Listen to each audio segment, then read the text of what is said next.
The first sign that something was wrong came with the silence. Not the kind of silence you enjoy with a cup of coffee on a quiet morning, but the heavy, suffocating kind, like a breath held too long. Rebecca Langley stood in her living room, the faint scent of smoke clinging to the early dawn air as if the world itself was holding back tears. Her eyes locked on the empty space by the front window, the space where her daughter's uniform used to be. Gone. The display case, handcrafted oak and shatterproof glass, had been ripped from its pedestal. The American flag that once hung above it was missing. The medal rack, the framed photo, the custom-pressed marine dress blues that had belonged to her daughter, Captain Megan Langley, all vanished overnight. Rebecca's hands trembled as she stepped onto the porch.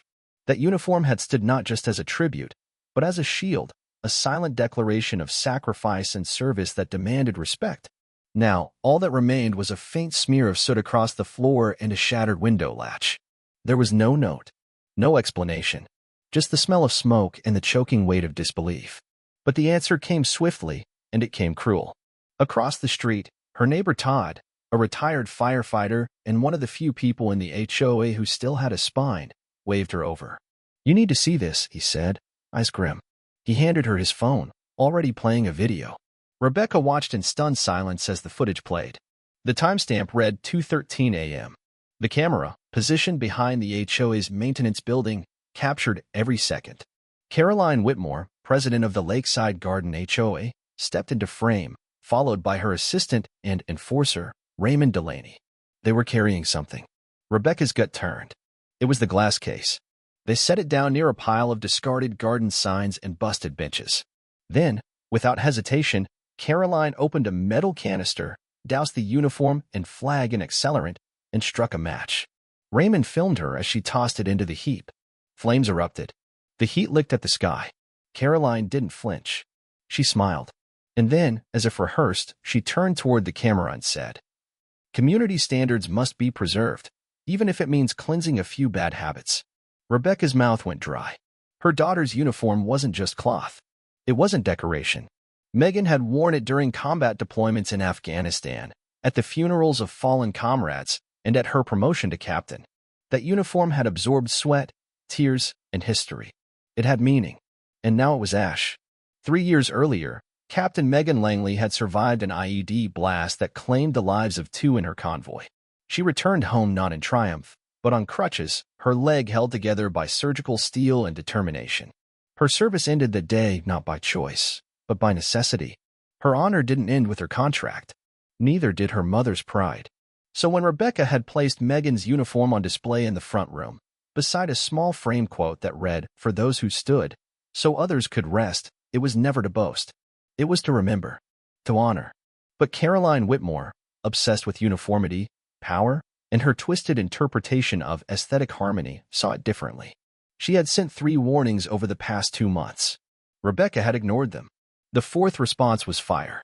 Rebecca drove to the HOA office that morning with a singular calm. Not rage, that would come later. Right now, she needed answers. Evidence. A plan. The building looked like it had been plucked from a low-budget TV show about authoritarian suburbia, pale yellow siding, columns pretending to be Roman, and an American flag hung upside down out of sheer negligence. She stepped into the front office and was met with silence. The receptionist, a teenager who barely looked up from his phone, muttered something about Caroline being in a meeting. Rebecca didn't wait. She walked straight to the conference room, shoved the door open, and there she was. Caroline. Still smug. Still wearing that ever-neutral beige pantsuit like it gave her divine authority. "You stole and burned my daughter's uniform," Rebecca said coldly. Caroline didn't even blink. "That display was in direct violation of our visual standards policy. You lit it on fire behind a municipal building." "It was abandoned," Caroline replied smoothly. "And we documented everything. I emailed you the disposal notice. You should check your inbox." Rebecca stared. "You think a form excuses this?"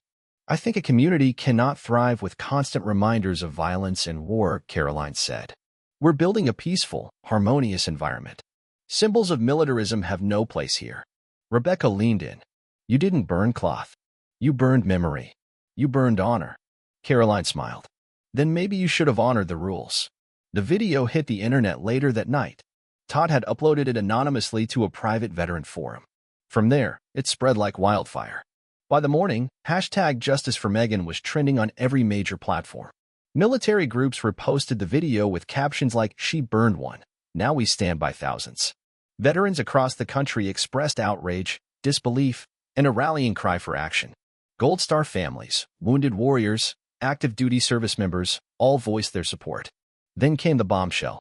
A Marine veteran in D.C., now a civil rights attorney, announced that he was forming a coalition of legal experts to take on the HOA. Not just for the arson, but for violating the Service Members Civil Relief Act and several federal statutes protecting military honors. And it didn't stop there. One by one, Rebecca's mailbox filled with letters. From Marine units she'd never met. From strangers in Ohio, Texas, and Alaska. From grandfathers who'd served in Korea and kids just heading to boot camp. Each note carried a message. You are not alone. The fight had begun.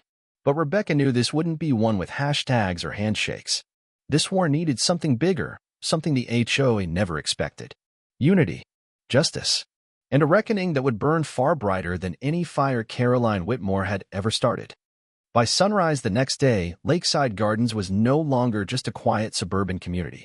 It was a battlefield of narratives between HOA bureaucracy and a storm of defiance rising from every corner of the country. At first, the media ignored it. Just another HOA dispute, they thought. But by 10 a.m., it was undeniable. The video of Caroline Whitmore setting fire to Captain Megan Langley's uniform had spread from veteran forums to national news feeds. The clip, just 32 seconds of grainy footage, had been reposted, translated, subtitled, and dissected by analysts. The moment Caroline smirked at the flames became a freeze frame that haunted every screen. Community standards must be preserved. It was a line destined for infamy. Rebecca didn't sleep. She sat at her kitchen table with a legal pad and a black coffee gone cold. Her phone buzzed every few seconds, journalists, veterans, even elected officials. But she ignored most of them. She wasn't looking for pity. She was looking for strategy. At 7:43 a.m., she got the message that changed everything. "Ma'am, I'm Captain Eli Morales, retired. Saw the footage. We've put together a legal team, mostly Marine vets, a few from JAG, one former federal prosecutor. We're flying in. No charge. We take care of our own." She stared at the text, then typed 2 words. "Come quick." By noon, a convoy rolled in. Not tanks. Not soldiers. But something just as intimidating, rows of motorcyclists, many wearing leather vests embroidered with service patches, riding beneath massive American flags strapped to their bikes. They came from towns nearby and states far away. Some were clean-cut, others bearded and worn. But their eyes told the same story. You picked a fight with the wrong people. They didn't chant. They didn't yell. They stood, at attention, in rows across the sidewalk in front of Rebecca's home, each one wearing their dress blues or camouflage. A quiet show of solidarity. No signs. No slogans. Just presence. The HOA board had never seen anything like it. Neighbors peeked from windows. Children whispered from balconies. Drones from local news outlets buzzed overhead. And in the midst of it all, Rebecca stepped onto her porch with a copy of the HOA's violation notice in hand. She held it up for the cameras. Then she tore it in half without a word. Inside the HOA headquarters, panic was setting in. Caroline Whitmore slammed her office door and barked orders into her phone. "I want every legal option explored. Restraining orders, cease and desists, something." Raymond Delaney hovered near the window, nervously watching the gathering veterans outside. "Caroline, there's a camera crew from Channel 6 out there now. I don't care if it's CNN and the Pope," she snapped. "This is still my neighborhood. My rules. People are saying we burned military property." "We didn't," Caroline growled. "It was decor, and it was non-compliant." Raymond swallowed. "Decor that served 2 tours and held a Bronze Star." Caroline's lip curled. "They want a war? Let them have it." She didn't know it yet, but the war had already begun. That evening, the first lawsuit was filed. Captain Eli Morales and his coalition of veteran attorneys submitted a multi-layered complaint in the county courthouse. The charges included destruction of property, emotional distress, and violations of the Service Members Civil Relief Act, a federal statute protecting veterans from discrimination. The filing made headlines within the hour. By nightfall, 6 more law firms had offered support.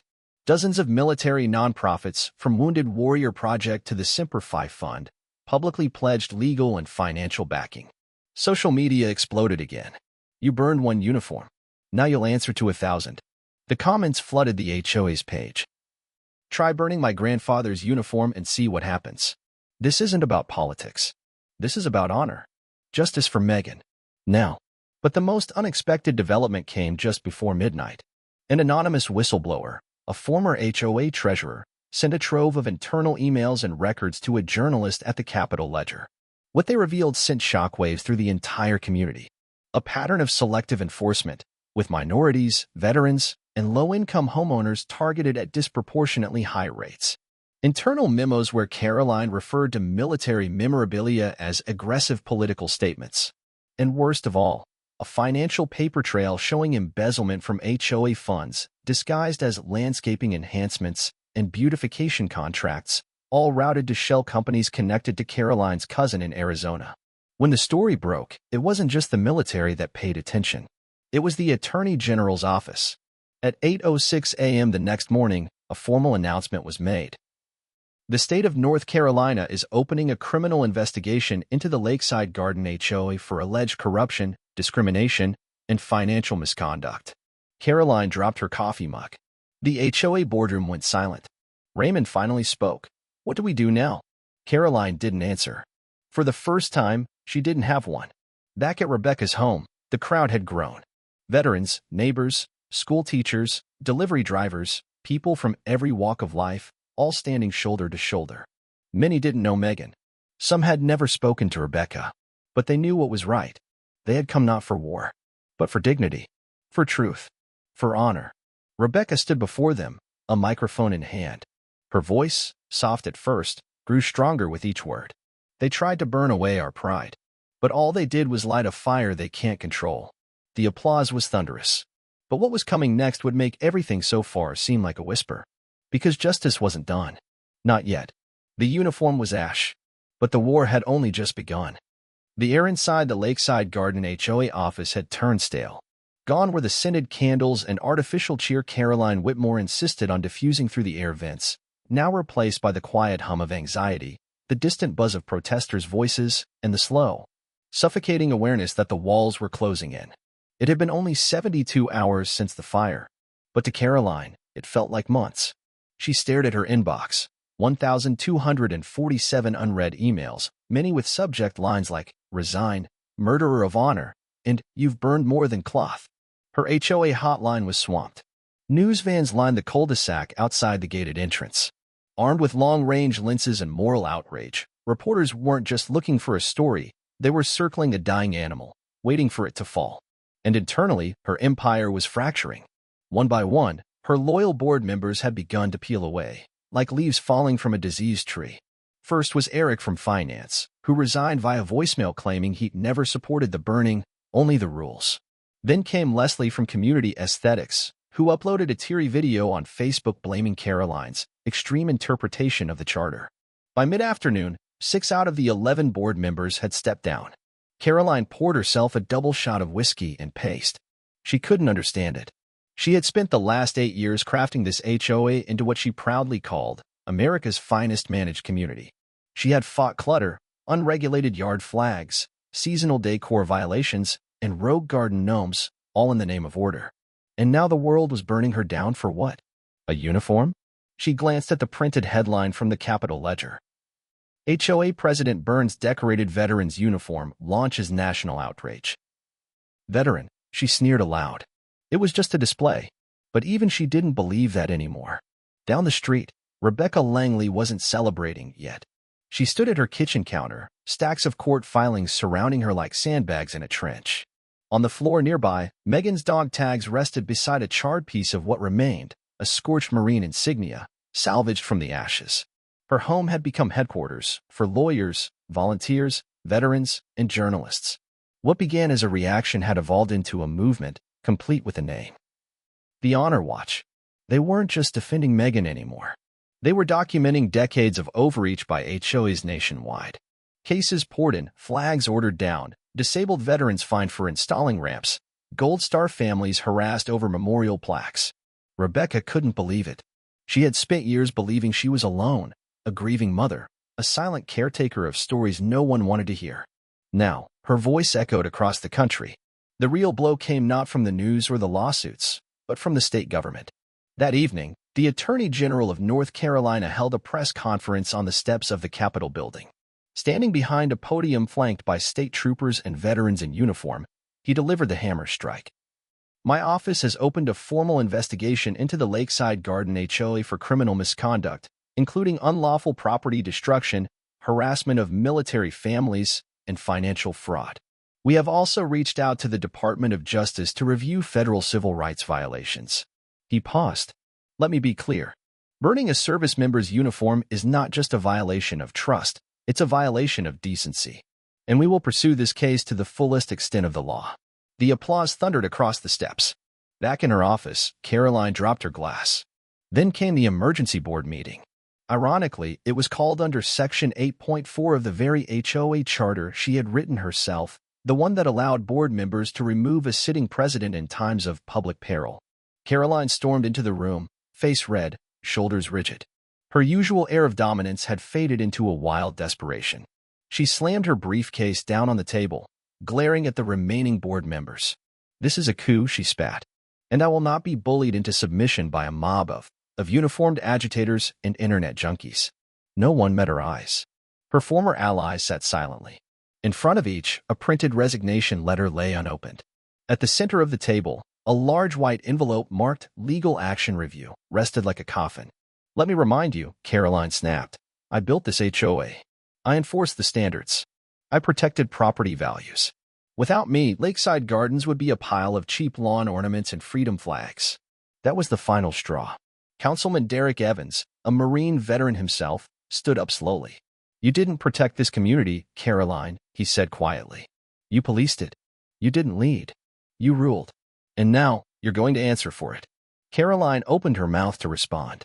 But then the legal counsel, a junior lawyer who had only been with the HOA for 3 months, cleared her throat and dropped the final bomb. We've been subpoenaed. IRS, HUD, and DOJ are requesting full financial records. You need a criminal defense attorney, not a board vote. Silence. And then, finally, the collapse. Caroline slumped into her chair, the weight of the truth finally overtaking the delusion of power. That night, she was forced to sign her resignation in front of cameras. Veterans lined the sidewalk in silence, not jeering, not mocking, just standing, watching. Her walk of shame, once unimaginable, was broadcast on national television. Her neighbors stood in pajamas and bathrobes on their lawns, many holding candles or miniature flags. As she passed by, one boy whispered, "She's the one who burned the uniform." Another replied, "She thought no one would care." But the truth was clear now. They did. And they wouldn't forget. With Caroline gone, the board crumbled. The HOA lost its legal shield. Insurance companies pulled out. Residents filed claims. Damages. Refunds. Lawsuits. Within a month, Lakeside Garden HOA was dissolved by a majority community vote. The sign at the entrance, once proudly reading Lakeside Garden, a controlled living community, was removed. In its place, someone installed a handcrafted wooden sign. Welcome home, where honor lies free. But the story wasn't over. Rebecca knew that. So did Megan. And so did every family now joining the cause. Because this wasn't just a local victory, it was the beginning of a national reckoning. And the next battle would be fought in the halls of Congress. 3 weeks had passed since Caroline Whitmore's fall. And yet, the flame she had lit, the one she thought would silence a military family, had instead become a wildfire of civic transformation. All across the United States, in small towns and bustling cities, people were asking the same question. If they could burn her uniform, what's stopping them from burning ours next? The Langley residence had been transformed into a nerve center. Not of protest, but of policy. Rebecca Langley now spent her mornings not tending her garden, but reviewing legislative drafts with retired colonels, former JAG officers, congressional aides, and political strategists. What had started as a mother's grief and a daughter's scar had grown into a full-scale legislative campaign, a call to action too powerful to ignore. They named it simply, the Langley Act, the bill's core. The proposed law was short, just 6 pages, but potent in impact. It contained federal protection for the display of military uniforms, memorials, and flags on private residential property. A provision making it illegal for HOAs or neighborhood organizations to issue penalties, warnings, or remove military-related items without consent. Automatic legal standing for veterans' families to sue for damages and punitive relief if such violations occurred. A clause that required training and certification for HOA board members regarding the rights of military families and the Service Members Civil Relief Act. But the final clause, the one that sealed support, was this: no entity, public or private, shall impede, deface, remove, or destroy any physical representation of U.S. military service displayed lawfully by its bearer or kin. Such act shall be treated as a federal offense. The bill had immediate bipartisan appeal. Representative Amanda Foster, a centrist Democrat from Virginia and former Navy officer, became the bill's sponsor in the House. Senator David Blackstone, a Republican and Iraq War veteran from Texas, championed it in the Senate. Both appeared together on national television, standing side by side in front of the Capitol, with Megan Langley quietly standing between them. "This is not a bill about HOA reform," Senator Blackstone said. "This is about the soul of our nation. You don't silence the sacrifice of those who bled for your freedom. Not with fines. Not with flames." And the crowd, veterans in uniform, Gold Star mothers, flag bearers, erupted in applause. But the road to passing the Langley Act would not be without resistance. HOA lobby groups, particularly the Community Management Council of America, immediately pushed back. They issued statements about property rights, local control, and the slippery slope of federal overreach.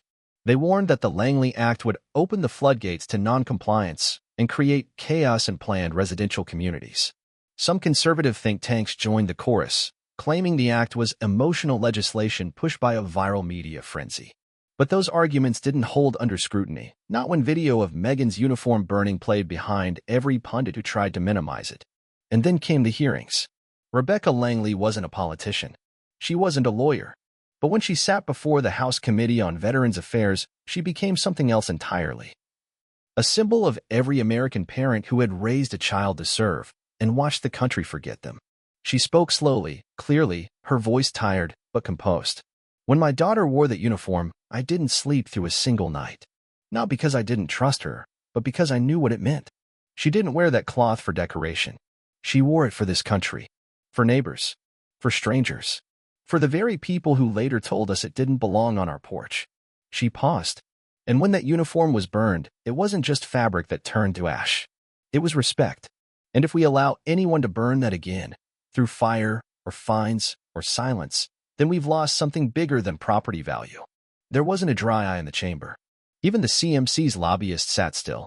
The room erupted in applause. The Langley Act passed the House 382 to 53. It passed the Senate with unanimous consent. And on a bright spring morning, with flags waving from every balcony of the Capitol, President Eleanor Monroe signed the Langley Act into law, flanked by veterans, families, and Megan herself, now walking on her own without a cane for the first time since Kabul. The pen used to sign the bill was later gifted to Rebecca. It now sat on a wooden stand, beside a newly commissioned display, a fresh Marine dress blues uniform, gifted to Megan by her old unit, embroidered on the inside with the names of every soldier she had ever served with. This time, no one would dare touch it. But even as the ink dried on the president's signature, something far bigger had begun to rise.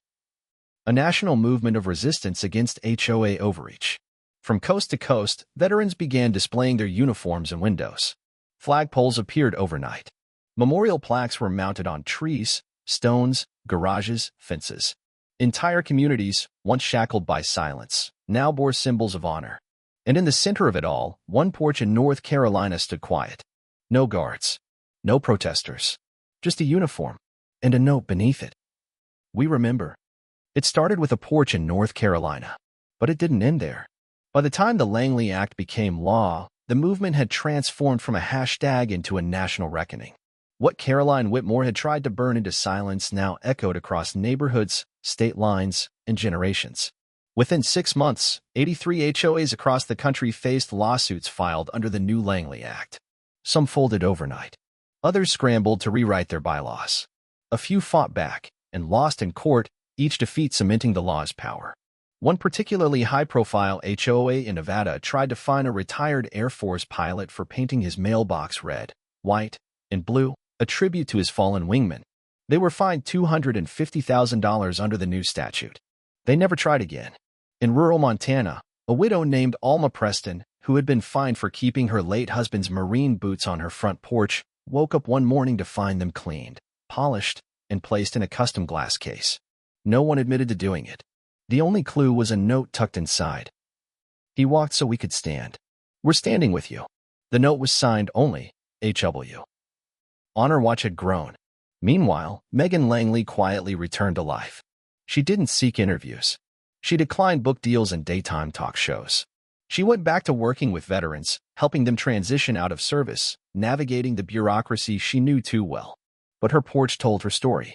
The new uniform, gifted by her old unit, embroidered with her comrades' names, stood proud behind reinforced glass.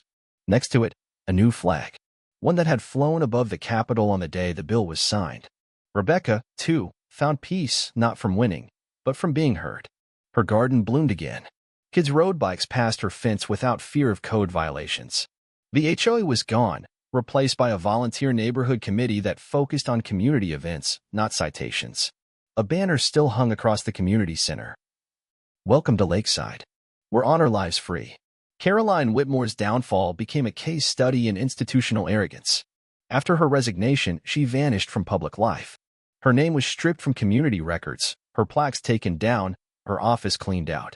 Investigators uncovered over $1.3 million in fraudulent spending linked to her years in control, landscaping contracts with no work performed, legal fees funneled into private accounts, and bonus checks issued to consultants who didn't exist. She was indicted on 9 federal counts. Her trial was scheduled for the following year, but most already knew the outcome. Her legacy had burned alongside Megan's uniform. And unlike that uniform, there would be no rebuilding it. Across the country, communities began replacing their old HOA structures with new systems focused on transparency, respect, and autonomy. In Texas, a town created the Valor Clause, a local ordinance that guaranteed any veteran or service family the right to display memorabilia permanently. In Illinois, an entire HOA board resigned after residents voted to enshrine the Langley Act into their own bylaws, voluntarily. In California, students began including the Langley case in their civics curriculum under a new unit, when policy crosses the line. And in D.C., a statue was commissioned. Not a towering general or a famous battle, but a small memorial placed just outside the Library of Congress. It showed a glass case. Inside, a perfectly pressed Marine uniform. Beside it, a simple plaque. To those who stood in silence until one voice said enough. On the 1-year anniversary of the fire, a ceremony was held on the grounds of the newly renamed Langley Memorial Park, built on the land where the HOA headquarters once stood. It wasn't large. It wasn't flashy. It was dignified. Veterans gathered. Families shared stories. Kids placed flags in the grass. A choir sang softly in the background, not battle hymns, but lullabies turned into odes of remembrance. Megan took the podium last. She wore no uniform, just a simple blue dress and her dog tags. Her voice, when it came, was quiet but unwavering. I never wanted to be the center of anything, but when someone tried to erase what mattered most to me, all of you stood up. You showed me that honor doesn't fade, it rises. And now, it stands. She looked out over the crowd, at faces young and old, black and white, uniformed and not. They tried to burn a symbol, but what they lit was a revolution. Thunderous applause followed. In a small town outside Charleston, South Carolina, a teenage girl pinned a note to her father's old Navy jacket, now hanging in their window. The note read, "To anyone watching, if you have a problem with this uniform, take it up with Congress." It went viral. It was retweeted by senators, generals, celebrities. But it was one comment that captured the truth best. They didn't just protect freedom overseas. Thanks to the Langleys, they protected it home, too.